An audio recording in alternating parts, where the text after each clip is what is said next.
तो हाँ जी, जैसा कि आप जानते हैं कि वर्ल्ड कप स्टार्ट हो गया है। तो जैसे कि अभी आपने देखा कि पहला वर्ल्ड कप का जो मैच था अहमदाबाद में, तो वहाँ पे देखे कि आप क्राउड भी बहुत कम आई थी, जो इंग्लैंड और न्यूजीलैंड के बीच मैच हो रहा था। ठीक है। तो उसमें क्राउड भी बहुत कम आई थी, तो बहुत कुछ लोग का पाकिस्तान के लोगों का कुछ मानना है, जैसे वहाँ की मीडिया लोग ऐसे बोल रहे हैं कि पाकिस्तान जैसे कि इंडिया बस अपने ही टीम का मैच होता है तो उसको ज़्यादा सपोर्ट करते हैं। ठीक है। हम्म। और दूसरे देशों का जैसे मैच होता है तो उनको सपोर्ट नहीं करते हैं। ठीक है। हम्म। तो इस पे आपका क्या राय है?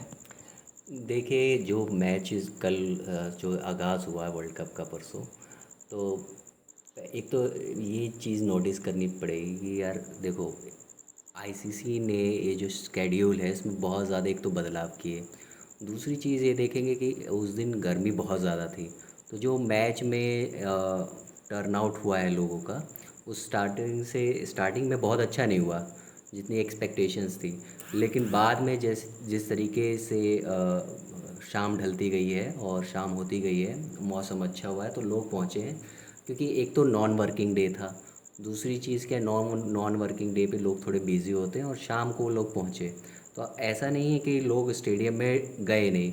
और नॉन इंडिया मैच भी था तो उसका थोड़ा प्रभाव तो रहेगा ही। लेकिन एक चीज़ है कि जो बातें चल रही हैं ऑस्ट्रेलिया में, इंग्लैंड में या पाकिस्तान में, वो ट्विटर पे या फेसबुक पे जो भी डाल रहे हैं, अगर वो सिर्फ क्रिटिसाइज़ करने के लिए अगर करना चाहते हैं तो बात अलग है। लेकिन अगर हम रियल फैक्ट्स देखें तो 135 हज़ार लोगों का जो है वो ग्राउंड की एक कैपेसिटी लाख है। तीस हजार हाँ, वही एक लाख हम्म। 35 हज़ार। तो 1,35,000 लोगों की कैपेसिटी के ग्राउंड में आप अगर 40-50,000 लोग भी अगर पहुंच रहे हैं तो एक बहुत बड़ा, हम कह सकते हैं, पॉजिटिव वैसे रिस्पॉन्स साफ है। तक बता दे तो 40 हजार तक लोग आ गए थे आईसीसी स्टेडियम में। आईसीसी का जो उन्होंने कंफर्म जो डेटा डाला है, कहते हैं नियर अबाउट 47,000 लोग जो हैं वो पहुंचे थे मैच के उसमें। तो ये बहुत पॉजिटिव साइंस है, क्योंकि आप देखिए एक बहुत ज़्यादा बड़ा ग्राउंड है होगा तो डेफिनेटली क्या है कि सीट्स कम ही दिखेंगी, मतलब खाली दिखेंगी। आप मान के चलिए कि 3 सीट पे एक व्यक्ति जो है वहाँ पे था, मतलब 2 सीट्स तो खाली दिखेंगी। लेकिन अगर आप दुनिया के ग्राउंड्स की अगर बात करेंगे, जैसे पाकिस्तान में ही, अगर पाकिस्तान के 4 अगर हम ग्राउंड्स की बात करते हैं, तो वहाँ के ग्राउंड्स की कैपेसिटी मिला के अकेले जो है इसकी स्टेडियम की, अहमदाबाद स्टेडियम जो नरेंद्र मोदी स्टेडियम है उसकी कैपेसिटी होगी। तो ये एक बहुत बेबुनियाद और सिर्फ क्रिटिसाइज़ करने के लिए है कि हाँ ये चीज़ है, इंडिया में नहीं आ रहा है, क्राउड नहीं आ रहा है।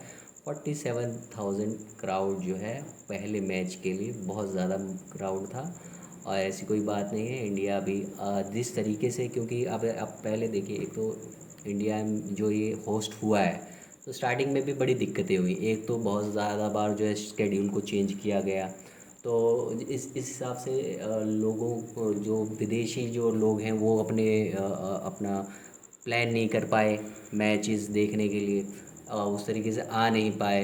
दूसरा क्या है कि जैसे कि लोग जब बुक कर रहे थे टिकट्स, बुक माई शो वगैरह पे भी, तो वहाँ पे दिखाया गया कि ना सारे टिकट्स बुक हैं। लेकिन एट द एंड जब सेकंड लास्ट डे था तो उस दिन विंडो खोली और फिर जो है टिकट्स बिकना चालू हुई। लेकिन इतनी जल्दी से जो है प्लानिंग लोगों की नहीं हो पाती, तो कहीं ना कहीं एक मिसमैनेजमेंट बीसीसीआई की तरफ से भी था, ऐसा नहीं है। लेकिन अगर हम कहेंगे लोग ग्राउंड पे नहीं आ रहे हैं, ये एक गलत है। बहुत ज़्यादा संख्या में लोग आए हैं। देखिए, आप जब 150 के की अगर स्टेडियम की कैपेसिटी की बात करेंगे तो ऑब्वियसली जो है ग्राउंड छोटा ही मतलब खाली दिखेगा अगर नॉन इंडियन अच्छा मैच। विनय जी, आप ये बताइए कि जैसे कि ये वर्ल्ड कप स्टार्ट होने से पहले, हाँ। जैसे कि बहुत लोग बोल रहे थे, इंडिया में भी बोला जा रहा था और दूसरे कंट्री में भी बोला जा रहा था कि ये जो वर्ल्ड कप का आगाज़ हो रहा है तो इसमें ये जो सेरेमनी होना है बहुत धूम धड़ाका से होना है। ठीक है। लेकिन ऐसा कुछ देखने को नहीं मिला। इस पे आप क्या कहना चाहेंगे? देखिए, सेरेमनी अगर हम 2019 की भी देखें तो कोई ख़ास सेरेमनी उस वक्त भी नहीं हुई थी, और लगभग लो की सेरेमनी इस बार भी रही। और 2021 या 2022 T20 वर्ल्ड कप्स में भी उतनी खास सेरेमनीज़ हुई नहीं है। मैं एक इस तरीके से कह सकता हूँ कि पोस्ट कोविड जो है बहुत ज़्यादा, हालांकि बीसीसीआई ने तो काफ़ी इस बीच में पॉजिटिव प्रॉफिट्स कमाए हैं in comparison to other countries. लेकिन ठीक है, अपने ऊपर डिपेंड करता है, अपने अपने बोर्ड्स पे, कि वो किस तरीके से मतलब लेके चलना पसंद करते हैं, सेरेमनीज़ होती हैं नहीं होती हैं। ठीक है, एक लो की सेरेमनी होगी जिसमें कैप्टन्स आए, उन्होंने अपनी अपनी बातें रखी, जैसे 2019 में हुआ था, तो लगभग लगभग वही सेम उन्होंने इस बार भी चीज़ चलाया है, इवेंट उस तरीके से हुआ। बट मेनली देखिए, इवेंट से ज़्यादा बहुत कम ही लोग देखते हैं, सबसे ज़्यादा इंपॉर्टेंट होता है मैचेस। और जिस तरीके से वर्ल्ड कप धीरे धीरे चलता रहेगा, हम देखेंगे इंडिया में वर्ल्ड कप का क्रेज़ बढ़ता ही जाएगा। इस वर्ल्ड कप का सेम 2019 में भी था, अगर आप देखें तो बहुत सारे मैचेस 2019 में रेन वॉश्ड भी रहे, तो बहुत बोरिंग वर्ल्ड कप होता रहा। और बहुत ज़्यादा आप देखेंगे कि बहुत ज़्यादा कट टू कट मैचेस भी नहीं हुए, ऐसा नहीं है कि बहुत थ्रिलर मैचेस हुए। अगर मैं आपको सही बताऊं तो लास्ट के जो दो मैचेस थे, इंडिया का सेमीफाइनल जिसमें इंडिया हार गई थी न्यूजीलैंड से, और दूसरा एक फ़ाइनल, यही दो वर्ल्ड कप की वजह से वो वर्ल्ड कप जो है, यही दो वर्ल्ड कप के मैचेस की वजह से वो पिछला वर्ल्ड कप थोड़ा हम हमारी मेमोरीज़ में ज़्यादा है।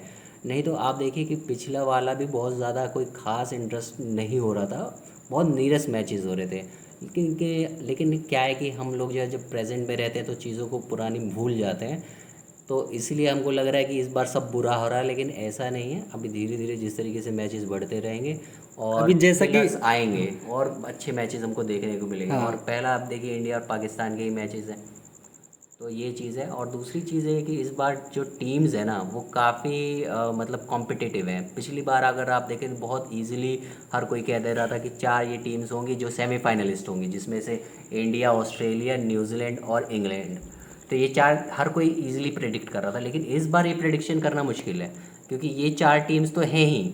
इसके अलावा पाकिस्तान का भी अच्छा कंटेंजन है, साउथ अफ्रीका भी इस बार, अगर आप आज आज मैच देखो, साउथ अफ्रीका ने 428 रन बना दिए, जिसमें उनके रेसिवेंड ड्यूसन और मार्करम और कॉन्टन डीकॉक। क्विंटन डिकॉक ने मतलब हंड्रेड्स लगा दिए। हम्म। तो उनकी टीम भी मजबूत है, तो मतलब आप कम से कम देखिए कि लेकिन बहुत लोग तो इसको टॉप फोर में पिक ही नहीं कर रहे थे, टॉप फोर में न्यूजीलैंड नहीं को कर और साउथ अफ्रीका को पिक ही नहीं न्यूजीलैंड कर रहे थे। को, तो यही तो बात है ना, इस बार पिक नहीं किया। और आप देखिए कि न्यूजीलैंड ने ही कम से कम कितने ज़्यादा रनों से इंग्लैंड को हराया, मतलब कितनी ज़्यादा मतलब इजीली इंग्लैंड को हरा दिया उन्होंने, तो 282 9 विकेट से। इजीली चेज कर लिया उन्होंने। हाँ। वहाँ उनके ओपनर्स ने मतलब रचिन रविंद्र जो नंबर 3 पे आए थे, उन्होंने भी 100 लगाई, और कॉनवे ने भी जो है 100 लगाई। तो बेसिकली क्या है कि मैच जो है ना, अब देखिए, अब आप इजीली नहीं कह सकते कि कौन इस बार जीतेगा। पिछली बार बहुत था कि भाई टॉप फोर में ये होंगे, इस बार नहीं। इनफैक्ट इस बार अगर आप देखेंगे तो बांग्लादेश के भी चांसेस इस बार लग रहे हैं। तो बहुत कॉम्पिटिटिव वर्ल्ड कप होने वाला है और बहुत अच्छे मैचेस हमको देखने वाले हैं। और एक इसका एक फैक्टर और क्या मैं बताऊँ, देखिए पिछली बार जब मैच इंग्लैंड में हुआ तो वहाँ पे जो एशियन टीम्स जो हैं वो थोड़ी सी उतनी परफॉर्म नहीं कर पाती, वो उनके लिए। लेकिन इंडिया में क्या है कि एक तो देखिए, हो सकता है, चलिए ठीक है, मान लेते हैं कि इंडिया की पिचेस जो है थोड़ी स्पिन के फेवर में रहती हैं, लेकिन फिर भी आप देखिए कि इंडिया में जो पिचेस एक समान हर जगह नहीं। जैसे चेन्नई में तो बहुत ज़्यादा स्पिन को मदद मिलेगी, लेकिन मोहाली में थोड़ी फास्ट पिचेस हैं, पेस को हेल्प करती हैं, धर्मशाला में। और दूसरी चीज़ है कि इंडिया में जैसे कि ऑस्ट्रेलिया ही की टीम है, आज पैट कमिंस ने जो बयान दिया कि हम ऑस्ट्रेलिया से ज़्यादा पिछले 10 साल में तो इंडिया में खेल चुके हैं। उनके प्लेयर्स इंडिया में आते हैं, आईपीएल खेलते हैं, इंग्लैंड के भी प्लेयर्स आते हैं, न्यूजीलैंड के भी बहुत प्लेयर्स आते हैं। तो कंपटीशन जो है ना इस बार बहुत ज़्यादा है इन कंडीशंस में। अच्छा, तो विनय जी, हम ये कह रहे हैं कि जैसे कि पाकिस्तान का कल नीदरलैंड के साथ जैसे मैच था, तो आपने देखा कि नीदरलैंड ने पाकिस्तान का हालत ख़राब कर दिया था। कहा जाता है कि पाकिस्तान की जो टॉप थ्री है इनकी रीढ़ की हड्डी है, ठीक है। लेकिन कल आप कुछ दिन से आप देख रहे हैं कि ये जो टॉप थ्री है ये चल नहीं रहे। जैसे कि इनका फ़खर जमान हो गया, इमामुल हक हो गए, ठीक है, और बाबर आजम भी आजकल बस नेपाल के खिलाफ थोड़ा चले थे, लेकिन इसके खिलाफ मतलब ये भी कुछ ज़्यादा खास इंडिया में रन कर नहीं पा रहे हैं, ठीक है। तो इनका मिडिल ऑर्डर ही थोड़ा बहुत, जैसे पहले तो इनका मिडिल ऑर्डर चलता नहीं था, ठीक है, अब तो थोड़ा बहुत मिडिल ऑर्डर जो इनका है थोड़ा बहुत बचा दे रहा है इनका इज्जत, ठीक है। क्योंकि कहा जाता है कि इनका रीढ़ की हड्डी मेन जो है इनके बॉलर्स है और टॉप थ्री है। तो इस पे आप क्या कह सकते हैं कि देखिए, अगर बाबर आजम के कहें तो उन्होंने हाँ अंडर परफॉर्म किया है, लेकिन अभी हम देखें मिडिल ऑर्डर जैसे कि हम बात कर रहे थे, तो पिछले बहुत लंबे वक्त से, एक ज़माने से मुझे लगता है कि उनका मिडिल ऑर्डर जो है रन नहीं बना पा रहा है। लेकिन अभी लास्ट मैच में हमने देखा कि रिजवान ने भी रन बनाए, फिर उनका एक जो नए प्लेयर आए हैं उन्होंने भी रन बनाए, साउथ शकील? साउथ शकील।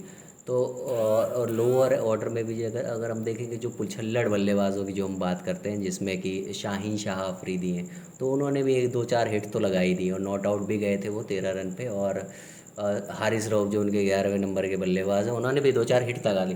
तो अल्टीमेटली देखिए, मैं ये नहीं कहता, शादाब ने भी अच्छी बैटिंग की है। तो देखिए उनका जो लोअर ऑर्डर भी है तो शादाब को कुछ लोग क्रिटिसाइज कर रहे हैं कि इनको टीम में होना ही नहीं चाहिए, हाँ, इनको वाइस कैप्टन होना ही नहीं चाहिए। तो इन पे आप क्या कह सकते हैं कि मतलब इसके बारे में आप क्या अपनी राय दे सकते तो हैं? शादाब का देखिए क्या है कि उनके पास अब इमाद वसीम का एक ऑप्शन था, उनको वो लेकर नहीं गए, वहाँ पे हैवी पॉलिटिक्स भी हुई उनके नाम पे। लेकिन शादाब कंटिन्यूसली काफ़ी वक्त से खेल रहे हैं और नवाज़ भी हैं। तो लेकिन अगर आप देखें तो नवाज़ और शादाब में बहुत ज़्यादा डिफरेंस आपको नहीं मिलेगा, दोनों एक क्वालिटी है। लेकिन ये है कि नवाज शादाब के साथ ये है कि उन्होंने बहुत लंबे वक्त से खेल रहे हैं और 2017 चैम्पियंस ट्रॉफी में भी वो उस विनर टीम का हिस्सा थे, तो एक उसको उनको एडवांटेज मिला। लेकिन अगर आप वाइस कैप्टेंसी की भी बात करेंगे तो वाइस कैप्टेंसी देंगे किसको? फ़खर ज़मान को दे सकते हैं, या आप कह सकते हैं कि इन केस रिजवान को भी दे दें। लेकिन ठीक है, शादाब अभी यंगर प्लेयर हैं, अगर उनको अभी से वाइस कैप्टेंसी देंगे तो हो सकता है आने वाले टाइम में फ्यूचर में काम आए। क्योंकि देखिए फॉर्म तो एक ऐसी चीज़ है, आज है कल नहीं है, तो हो सकता है आने वाले टाइम में वो आए। लेकिन मेजर कंसर्न क्या है? उनकी बॉलिंग का है। देखिए वो टी ट्वेंटी आइज में तो बहुत अच्छी बॉलिंग कर रहे हैं उन्होंने। लास्ट ईयर जो आई वर्ल्ड कप था टी20 का 22 में, उधर भी अच्छी बॉलिंग की, ऐसा नहीं कहा था कि उन्होंने बहुत ज़्यादा बुरी बॉलिंग की है, सब किया। लेकिन वनडेज़ में क्या होता है कि बैट्समैन के पास बहुत टाइम रहता है, 10 ओवर्स रहते हैं, तो वो बहुत देख के संभल के बॉलर को खेलते हैं। तो जब तक आप अटैकिंग माइंडसेट के साथ बॉलिंग नहीं करते, तब तक जो है आप विकेट्स नहीं आपको मिलेंगी नहीं। विकेट लेने के लिए आपको गेंदबाजी करनी पड़ेगी। अगर आप चाहेंगे कि हम रन्स को कंटेन करें और उसी से हमारा काम चल जाएगा, तो ओडीआईज में ऐसा नहीं होगा। हाँ, हो सकता है कि आप पहले 9 ओवर में आप कह सकते हैं 40 रन दे, लेकिन हो सकता है कि अगले 10वें ओवर में जब आपका 10वां ओवर हो उसमें 20 रन पड़ जाए, तो 6 रन प्रति ओवर तो तभी हो गया। तो ये कोई पॉजिटिव फैक्टर नहीं है। चलिए कल आमतौर कल पर यही होता है कि अगर आप बॉलिंग को कंटेन करते हो ओडीआईज में, तो मार पड़ने के चांसेस बहुत ज़्यादा हो जाते हैं। अल्टीमेटली आपको विकेट टेकर होना ही पड़ेगा। जैसे इंडिया के पास कुलदीप है, तो कुलदीप के पास ये है कि वो विकेट टेकर बॉलर है। अगर आपको 4 विकेट लेकर देते भी हैं और 60 रन देते हैं, तो आप ज़्यादा पॉजिटिव एडवांटेज में, ना कि आप 9 में 40 देखिए। क्योंकि 10वें ओवर में देखिए बल्लेबाज की अगर विकेट, टीम की अगर विकेट नहीं गिरी ना, तो आपको डेफिनेटली वो अटैक करेंगे और आपके उतने ही रन हो जाएंगे जितना आप बिना अटैक किए थे। चलिए कल के मैच की बात कर लेते हैं थोड़ा। जैसे कल आप जान रहे हैं कि 2 बजे से कल इंडिया और ऑस्ट्रेलिया का मैच है, ठीक है। तो आप जैसे जानते हैं कि शुभमन गिल को डेंगू हो गया है, ठीक है। तो इनका ओपनर ही, अब शुभमन गिल जैसे देख रहे थे कितना इनफॉर्म बल्लेबाज थे, ठीक है। तो अब वही कल के मैच में शायद मिस कर जाएं क्योंकि उनको डेंगू बुखार हुआ है, अभी हाँ, क्लियर नहीं हुआ है कि वो रूल्ड आउट है या नहीं है। तो रोहित शर्मा ने अभी बोला है कि जैसे कि अगर वो अच्छे रहते हैं तो उनको खिला सकते हैं, पर अगर अच्छे नहीं रहे, उनका सेहत में सुधार नहीं हुआ, तो क्या लगता है कि ओपनिंग कौन कर सकता है? केएल देखिए राहुल या विराट कोहली? देखिए ना तो केएल राहुल मुझे लगता है कि करेंगे और ना ही विराट कोहली। इसमें सबसे ज़्यादा अगर आज भी अभी देखें तो चांसेस ज़्यादा हैं किशन के। क्योंकि किशन वैसे भी एक तरीके से नेचुरल ही ओपनर है। आमतौर पे आप मुंबई इंडियंस के लिए भी उन्होंने किया है, इंडिया के लिए ही किया है और उन्होंने डबल सेंचुरी भी मारी। तो सबसे बढ़िया ऑप्शन यही है। दूसरा क्या है कि आपको टॉप पर लेफ़्ट एंड राइट कॉम्बिनेशन मिलेगा। तो ये कॉम्बिनेशन जब आपके पास रहता है इनिशियली, तो बहुत हेल्प रहता है। जैसे कि शिखर धवन और रोहित शर्मा की जोड़ी थी, काफ़ी सक्सेसफुल थी इंडिया के लिए, क्योंकि left hand right hand combination था। तो ये बहुत अच्छा है कि जब स्विंग वगैरह होती है, तो अगर एंड्स चेंज होते रहते हैं लेफ़्ट एंड राइट, तो उसमें क्या है कि बॉलर के लिए थोड़ा सा कठिन काम हो जाता है। और बैट्समैन के लिए थोड़ा सा ये रहता है कि वो कहीं ना कुछ क्वेश्चंस जो है वो बॉलर से फिर वो लेफ़्ट एंड राइट हैंड के कॉम्बिनेशन में पूछते हैं। तो ये एक चीज़ है, मुझे लगता है कि राहुल को टॉप पर भेजने से अच्छा है आप किशन को भेजिए। क्योंकि अगर देखिए इस समय हमारे जो राहुल हैं, वो 5 पर हमने उनको फिक्स कर रखा है, 4 पे अय्यर, 5 पे वो, या हो सकता है किसी केस में राहुल 4 पे आ जाएं या अय्यर 5 पे आ जाए। तो हमारा जो मिडिल ऑर्डर है ना, ये फिक्स है। अगर हम इसके साथ छेड़छाड़ करेंगे तो हमारे लिए शायद हो सकता है कि मुश्किलें पैदा हो जाए। क्योंकि हम पिछले काफ़ी वक्त से अगर आप देखें पिछले 3-4 महीनों से तो केएल राहुल जो भी बैटिंग कर रहे हैं, यानी उन्होंने जब से वो इंजरी के बाद आए हैं तो 5 नंबर पे इंडिया ने उनको फिक्स कर लिया, जो मुझे लगता है कि बहुत अच्छा है। 5 नंबर पे या 4 नंबर पे उन्होंने रन्स बनाए हैं हाल ही में। और अगर किशन भी देखें, हालांकि उन्होंने भी अच्छी मिडिल ऑर्डर में बैटिंग की, लेकिन वो काफ़ी फ्लेक्सिबल हैं और ऊपर लेफ्ट हैंड राइट हैंड का मुझे लगता है कॉम्बिनेशन वहाँ सही रहेगा। क्योंकि अगर एक और एग्जांपल था 2019 में, जब शिखर धवन हमारे इंजर्ड हो गए, जो इन फॉर्म बैट्समैन थे, जब वो इंजर्ड हो गए तो अब उनकी रिप्लेसमेंट में चलिए एक नया प्लेयर तो आ गया। हम लेकर आए थे ऋषभ पंत को। ऋषभ पंत लेकिन अब हमारे पास ओपनर के लिए हमने अपने मिडिल ऑर्डर जो बैट्समैन थे, केएल राहुल जो बहुत अच्छी बैटिंग ओपनिंग कर करते थे। रहे, जो हाँ बैटिंग मिडिल ऑर्डर में कर रहे थे उस वर्ल्ड कप अच्छा। में। शिखर धवन जो है वो ओपनर थे। तो जब उनको शिखर धवन जब इंजर्ड होके चले गए और केएल राहुल को ओपन कराया गया, तो हालांकि उन्होंने पाकिस्तान के खिलाफ सेंचुरी भी लगाई थी, तो उन्होंने वहाँ पे बैटिंग अच्छी की। लेकिन इसके वजह से क्या हुआ, हमारा मिडिल ऑर्डर जो है ना वो बहुत कमज़ोर हो गया। क्योंकि शिखर धवन को बहुत ज़्यादा एक्सपीरियंस भी नहीं था, नए नए आए हुए थे बल्लेबाज, उनके पर प्रेशर भी ज़्यादा था। ये मुझे लगता है कि कहीं ना कहीं मिडिल ऑर्डर जो हमारा इतना कमज़ोर हो गया, उसकी वजह से ही हम शायद जो न्यूजीलैंड के अगेंस्ट जो इजीली हम उस टारगेट को चेज़ भी कर सकते थे, हालांकि वैसे भी बड़ा टफ हो गया था, लेकिन जहां हम चेज़ कर सकते वो नहीं कर सकते। और दूसरा क्या था कि ट्रेंट बोल्ट के आपने जो 2 ओवर्स पहले जो ओवर्स थे जिसमें केएल राहुल और रोहित शर्मा आउट हो गए 5 रन पे, जब 3 विकेट गिर गई थी, विराट कोहली भी आउट हो गए थे, तो उसमें मुझे लग रहा है कि कहीं ना कहीं अगर left hand and right hand combination होता, कहीं ना कहीं हम ट्रेंट बोल्ट को अच्छे से हैंडल कर पाते। और इस बार भी देखिए उसी तरीके के हमको लेफ्ट हैंड आर्मर्स मिलेंगे, जैसे स्टार्क ऑस्ट्रेलिया में, शाहिनशाह अफरीदी इधर हैं पाकिस्तान के अगेंस्ट, पाकिस्तान के लिए, या ट्रेंट बोल्ट न्यूजीलैंड के लिए जब आएंगे, तो लेफ्ट हैंड बॉलर जब आएंगे तो वो डेफिनेटली राइट हैंडर्स को तंग करेंगे। तो इसीलिए हमारे लिए बहुत ज़रूरी है कि left hand right hand combination जो ईजिली ऊपर हो, जो कि पिछली बार 2019 में हमने मिस कर दिया था शिखर धवन की इंजरी की वजह से, और हमारा मिडिल ऑर्डर जो है वो कमज़ोर हो गया।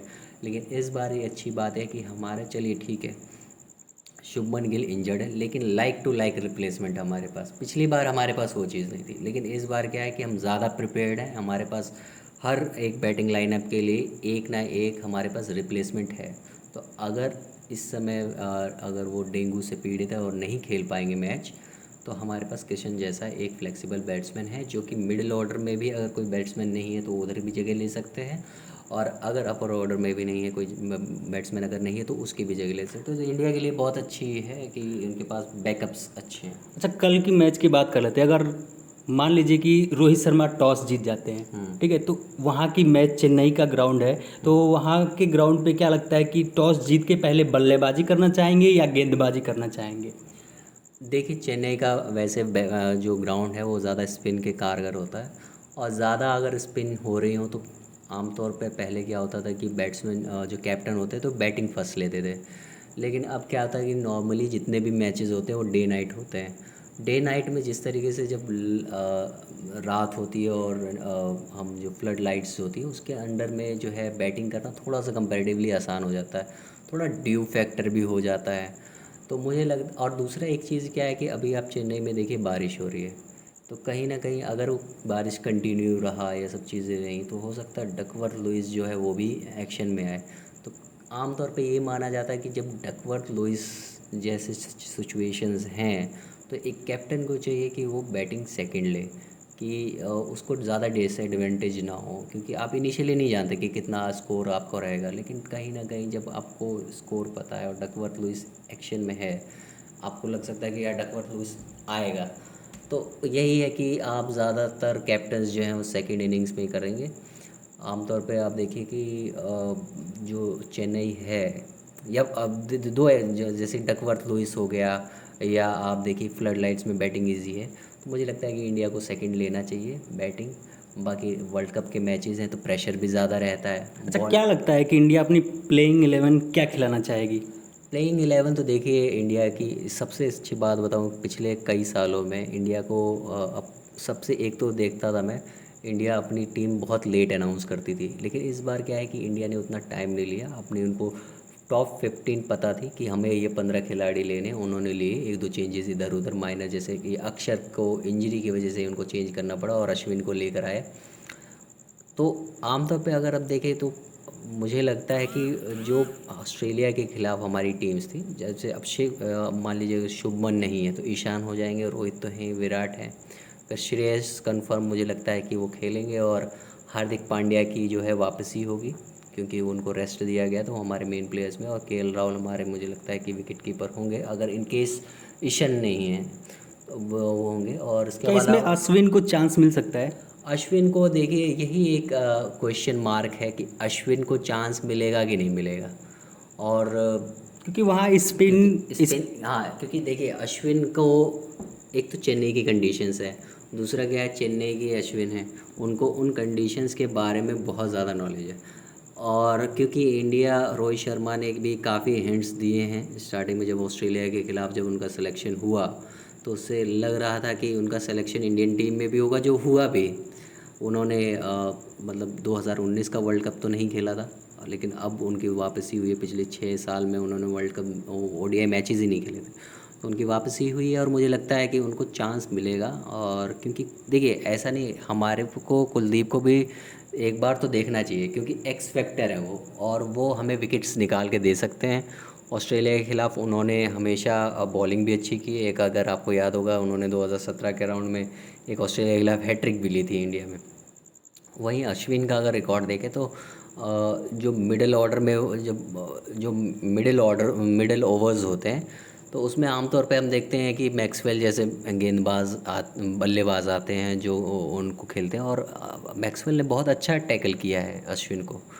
तो ये एक है कि इंडिया कैसे क्या कॉम्बिनेशन लेके जाता है। कुलदीप को ले जाने का ये मतलब हो गया कि आप अपनी जो है बल्लेबाजी जो है लोअर ऑर्डर में बहुत वीक कर लेते हैं। अश्विन को खिलाने का मतलब है कि आप मतलब 50-50 हैं आपको, आप एक तरीके से वो एक्स फैक्टर जो है वो चला जाएगा जो कुलदीप दे सकते हैं, क्योंकि अश्विन एक क्लासिकल स्पिन बॉलर है, हालांकि वो काफ़ी वेरिएशंस लाने की कोशिश करते रहते हैं, लेकिन जो एक एक्स फैक्टर है वो मुझे लगता है कुलदीप में। और क्योंकि हम कुलदीप फॉर्म में भी हैं, रेगुलर खेल भी रहे हैं, तो उनके साथ ये है, अश्विन के साथ है कि उन्होंने अभी 2 ही मैचेस खेले थे ऑस्ट्रेलिया के खिलाफ 6 साल बाद आकर, तो उस तरीके से उतनी गेम प्रैक्टिस भी नहीं है उनको ओडीआई मैचेस में। और दूसरा है कि बस उनके साथ एडवांटेज ये है कि बैटिंग एक एक्स्ट्रा एडिड बैटिंग है उनकी, 8 नंबर पे वो बैटिंग कर सकते हैं। और अच्छा, थोड़ी सी जैसे देखिए कि अभी और चेन्नई की कंडीशंस है तो वो थोड़ा सा उनके लिए हेल्प कर सकता है। मुझे लगता है कि पहले मैच में उनको शायद थोड़ा सा एडवांटेज मिल जाए उनके एक्सपीरियंस को भी तो मुझे लगता है कि क्या मोहम्मद शमी का इसमें कोई चांस लग रहा है? कि आप ही देखें कि अभी हाल ही में 2-1 से सीरीज जीती ऑस्ट्रेलिया के खिलाफ इंडिया ने, तो उसमें मोहम्मद शमी का अहम रोल था उसमें, ठीक है, क्योंकि उन्होंने काफ़ी सारे विकेट चटकाए, ठीक है, ऑस्ट्रेलिया के खिलाफ। तो क्या लगता है कि शमी को भी चांस मिल सकता है इसमें अश्विन के जगह पे? देखिए अगर हम देखें हमारे पेस बॉलर्स में तो 6 नंबर पे हम खिलाएंगे आपके हार्दिक पांड्या को, जो कि वो भी अच्छी बॉलिंग कर रहे हैं और ठीक ठाक विकेट विकेट टेकिंग बॉलर भी हैं वो भी। मतलब रेगुलरली अगर आप देखेंगे तो 1-2 विकेट वो भी ले ही लेते हैं मैचेस में। तो फास्ट बॉलिंग के एक तो ऑप्शन वो हैं, दूसरा क्या है कि सिराज और बुमराह ये हमारे मुझे लगता है कि हर मैच में खेलेंगे। तो 2 बॉलर्स तो हमारे मतलब आप मान के चलिए हमारे पास 3 फास्ट बॉलर्स हैं इस समय जो बॉलिंग करवा सकते हैं।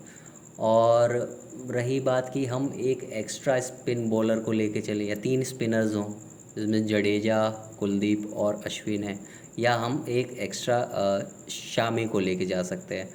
तो ये क्वेश्चन मार्क है। देखिए अभी इंडियन बहुत सारे एक्सपर्ट्स भी जो हैं उसमें कह रहे हैं कि इंडिया को ऑस्ट्रेलिया वाली नीति नहीं अपनानी चाहिए जिसमें वो 4 फास्ट बॉलर्स को लेके चलते हैं।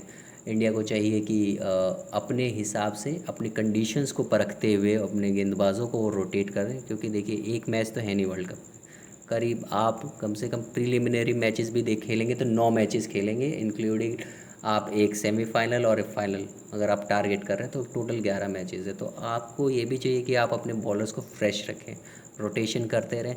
तो ऐसा नहीं है कि शमी का नंबर नहीं पड़ेगा, लेकिन पहले मैच में हो सकता है क्योंकि चेन्नई की कंडीशंस है तो 3 स्पिनर्स भी इंडिया उतार ले, लेकिन वो भी एक रिस्क अच्छा, फैक्टर हो जैसे कि सकता है। कल इंडिया का जैसे कि मैच है ऑस्ट्रेलिया के साथ, तो अगर रोहित शर्मा टॉस जीत के अगर गेंदबाजी करते हैं तो ये सबसे अच्छा होगा, ठीक है। अगर ऑस्ट्रेलिया को 250 के अंदर अंदर ऑल आउट कर देते हैं इंडिया, तो ये इनको चाहिए कि जल्द से जल्द इनको चेज कर ले ताकि इनका रन रेट भी अच्छे रहे, ठीक है। अच्छे मार्जिन से अगर जीतते हैं तो रन रेट इनका अच्छा होगा तक, क्योंकि आगे के मैच में अगर इंडिया कोई मैच हारता भी है तो ज़्यादा इनके रन रेट पे दबाव ना आए। देखिए ये तो बहुत इम्पोर्टेंट है कि रन रेट को मेंटेन करना चाहिए, लेकिन पहला मैच है और पहला मैच देखिए आप क्योंकि आप देखिए ऑस्ट्रेलिया को हम पिछली सीरीज से आंक नहीं सकते। उसके दो कारण हैं, क्योंकि उन्होंने एक तो फुल फ्लैश टीम नहीं खिलाई, और जब उनके कुछ प्लेयर्स की वापसी भी हुई जैसे कि लास्ट थर्ड मैच में, तो उन्होंने इंडिया को हरा दिया। फिर वहाँ इंडिया जो है उस तरीके से खेल नहीं पाई, हालांकि इंडिया की टीम खुद भी डिप्लीटेड थी। लेकिन ये भी है कि ऑस्ट्रेलिया जब वनडे वर्ल्ड कप में आती है तो बहुत अलग तरीके से रहती है। तो आप अगर कह रहे हैं कि 250 रन पे, तो ज़रूरी नहीं है कि वो 250 रन पे हो सकता है, 300 350 भी हो सकता है। क्योंकि एक तो देखिए किस तरीके की पिच होगी। ट्रेडिशनली तो ये माना जाता है कि चेन्नई में बहुत ज़्यादा रन नहीं बनते, लेकिन वो डिपेंड करता है कि उस डे पे क्या पिच रहेगी, क्योंकि कभी कभी कंडीशंस फ्लैट हो जाती हैं। तो वो प्रेडिक्ट करना बड़ा मुश्किल है, आपको पिच देखनी पड़ेगी, उसके हिसाब से प्रेडिक्शन लेना पड़ेगा, फिर उसके हिसाब से आपको अपनी बॉलिंग उतारनी पड़ेगी। तो अगर बहुत ज़्यादा अगर जो है पिच स्पिन के फेवर में होगी, तो मुझे लगता है कि 3 स्पिनर्स के साथ जाना कोई बुराई नहीं है।